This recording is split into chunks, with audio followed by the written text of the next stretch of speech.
ప్రభువైన యేసుక్రీస్తు నామంలో మీకందరికీ మా హృదయపూర్వక వందనాలు. ఈ దిన వాగ్దానము, భక్తిహీనుల ఇంటి మీదికి యెహోవా శాపము వచ్చును, నీతిమంతుల నివాస స్థలమును ఆయన ఆశీర్వదించును.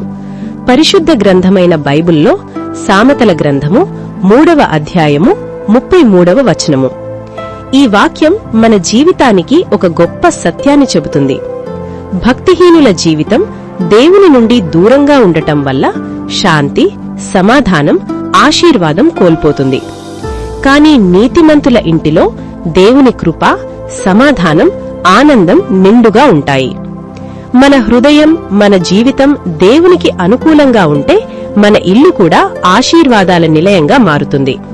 కాబట్టి మనం నీతిగా జీవిస్తూ దేవునికి దగ్గరగా ఉంటే ఆయన ఆశీర్వాదం మన మీద, మన కుటుంబంపై నిత్యం నిలుస్తుంది.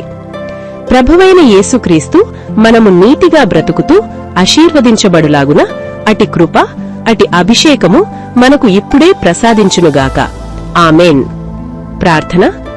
పరలోకమందున్న మా తండ్రి, నీ నామము పరిశుద్ధపరచబడుగాక, నీ రాజ్యము వచ్చుగాక, నీ చిత్తము పరలోకమందు నెరవేరుచున్నట్లు భూమి యందును నెరవేరునుగాక.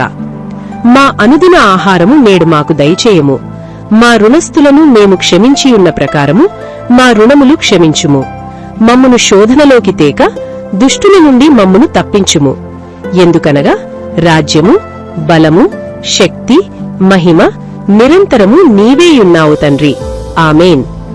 ఆశీర్వాదము. తండ్రి యొక్క ప్రేమ, కుమారుని యొక్క కృప, పరిశుద్ధాత్మ దేవుని యొక్క నిత్య సహవాసము వింటున్న మీకందరికీ ఇప్పుడును ఎల్లప్పుడును సదాకాలము తోడైయుండునుగాక. ఆమేన్. మా సెల్ నంబర్ 7090734581కి మీ ప్రార్థనా విన్నపాలను వాట్సాప్ చేయండి. ఈ దిన వాగ్దానాన్ని మీకు తెలిసిన వారందరికీ ఇప్పుడే పంపండి.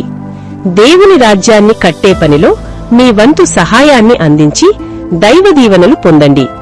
దేవుడు మిమ్మును దీవించి ఆశీర్వదించునుగాక. ఆమేన్.